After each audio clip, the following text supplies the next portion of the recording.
സൂരജ്, ഇപ്പോൾ മൃതദേഹങ്ങൾ സംസ്കരിക്കാനുള്ള നടപടിക്രമങ്ങൾ തുടങ്ങിയിട്ടുണ്ട്. അവിടെ ദൃശ്യങ്ങൾ അത് വ്യക്തമാണ്. വിവരങ്ങൾ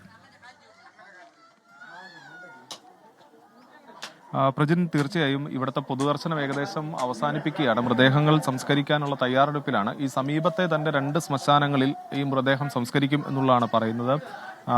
ഈ സമീപത്തെ 2 ശ്മശാനങ്ങളിൽ മൃതദേഹം സംസ്കരിക്കും. അതായത് അല്പസമയത്തിനകം തന്നെ വീട്ടിൽ നിന്ന് മൃതദേഹം കൊണ്ടുപോവുകയും ചെയ്യും.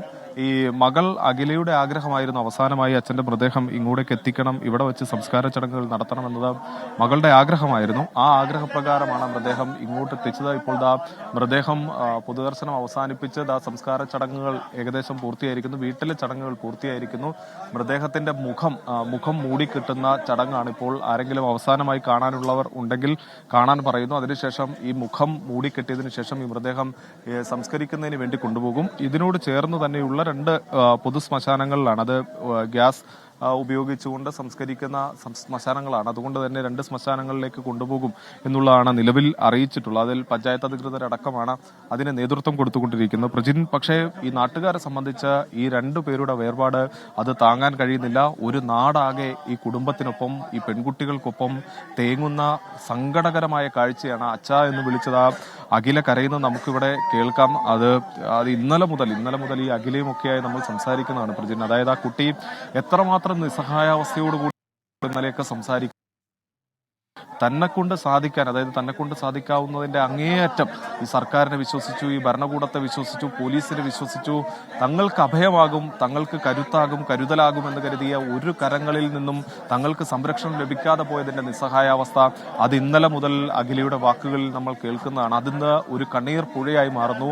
ഈ കണ്ണീർ പുഴയുടെ തീച്ചൂളയിൽ ആരൊക്കെ പെടും എന്ന് നമുക്കിനി കാത്തിരുന്ന് കാണേണ്ടി വരും. അത്രമാത്രം വേദനാജനകമായ ഒരു കാര്യം. കാരണം 2019 അഖിലയുടെ അമ്മ സജിതയെ കൊലപ്പെടുത്തുന്ന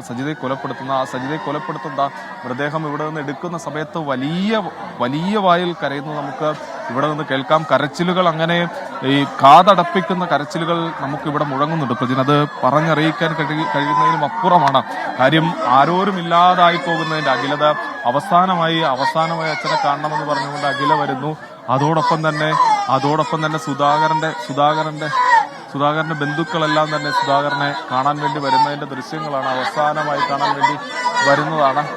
അവരെ എല്ലാവരെയും ആശ്വസിപ്പിക്കാൻ കഴിയുന്നുണ്ട്. പക്ഷെ ഇവിടെ നിൽക്കുന്നവർക്ക് പോലും ഈ സങ്കടം അടക്കിപ്പിടിക്കാൻ കഴിയുന്നില്ല. അവരെ ആശ്വസിപ്പിക്കാൻ പോലും കഴിയുന്നില്ല. അഖിലയൊക്കെ ഉൾപ്പെടെ കരഞ്ഞ് തളർന്ന അഖിലയെ ചേർത്ത് നിർത്തിയവർക്ക് പോലും ഈ കണ്ണീരടക്കാൻ പറ്റുന്നില്ല. കണ്ണീര് അടക്കിപ്പിടിക്കാൻ കഴിയാത്തൊരു നിസ്സഹായ നാടാകെ തേങ്ങിപ്പോകുന്നു. 2019 അഖിലയുടെ അമ്മ സജിത കൊല്ലപ്പെട്ടതിന് ശേഷം അന്ന് ഈ നാടാണ് ഈ കുടുംബത്തെ ചേർത്ത് പിടിച്ചത്. ഈ നാട് കുടുംബത്തെ ചേർത്ത് പിടിച്ചു. ആ കരുതലിലാണ് ഈ കുടുംബം പിന്നീട് ഈ ദുരിതക്കയങ്ങൾ കയറി വന്നത്. അഖിലയാകട്ടെ പഠനത്തിൽ മികവ് പുലർത്തുന്ന ഒരു കുട്ടിയായി മാറി. നാട്ടുകാർക്ക് തന്നെ അഭിമാനമാകുന്ന ഒരു കുട്ടിയായി മാറുന്നു. ഇതിനിടയിലാണ് ചെന്താമര എന്ന കൊലയാളി കൊടും ക്രിമിനൽ പുറത്തിറങ്ങുന്നതും ഇവരുടെ ജീവനും സ്വത്തിനും എല്ലാം വെല്ലുവിളിയായിക്കൊണ്ട് ഈ മേഖലയിലേക്ക് വരുന്നത്. അപ്പോഴാണ് ഇവർ പോലീസിനെ സമീപിക്കുന്നത്. തങ്ങൾക്ക് ഒരു അഭയം വേണം, തങ്ങളുടെ ജീവന് ഭീതിയാണ്, അച്ഛന്റെ ജീവന് ഭീതിയാണ്, അച്ഛനെ കൊലപ്പെടുത്തുമെന്ന് പറയുന്നു. അതുകൊണ്ട് സഹായാവസ്ഥയോടുകൂടി നെന്മാറ പോലീസിന് ഒരു പരാതി നൽകുന്നു.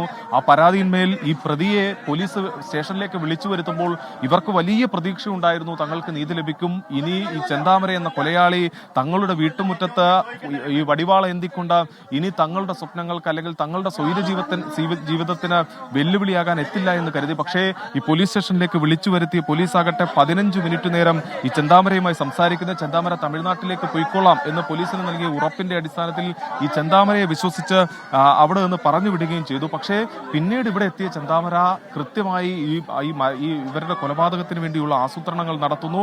തൊട്ടു മുകളിലത്തെ വീടാണ്. അതായത് ഈ മൃതദേഹം ഇപ്പോൾ കിടത്തിയിരിക്കുന്നതിന് നേരെ എതിർവശത്താണ്. ചെന്താമരയുടെ വീട്ടിൽ നിന്ന് ആ ജനാല തുറന്നാൽ ഇവരുടെ ഈ വീട്ടുമുറ്റം കാണാം.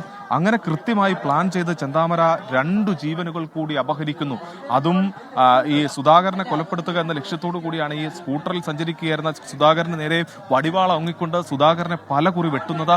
ഇത് കണ്ടാണ് അമ്മ ലക്ഷ്മി അങ്ങോട്ടേക്ക് തന്റെ മകന്റെ ജീവൻ പിടയുന്നത് കണ്ട്, മകൻ മരണത്തോട് മല്ലടിക്കുന്നത് കണ്ടാണ് അമ്മ ലക്ഷ്മി അങ്ങോട്ടേക്ക് ഓടിയെത്തുന്നത്. ആ സമയത്ത് അമ്മയുടെ തലയ്ക്ക് അതിമാരകമായി വെട്ടുകയാണ് തല നമ്മുടെ നെറ്റിയോട് ചേർന്ന് ആഴത്തിലുള്ള മുറിവ് എന്നുള്ളതാണ് ഈ ഡോക്ടർമാർ പറയുന്നത്.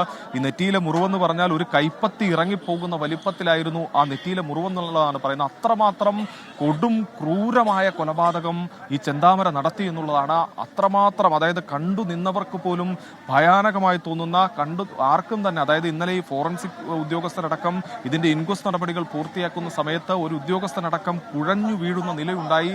അത്രമാത്രം ദാരുണമായ രീതിയിലുള്ള കൊലപാതകമായിരുന്നു ഈ ചെന്താമര നടത്തിയത്.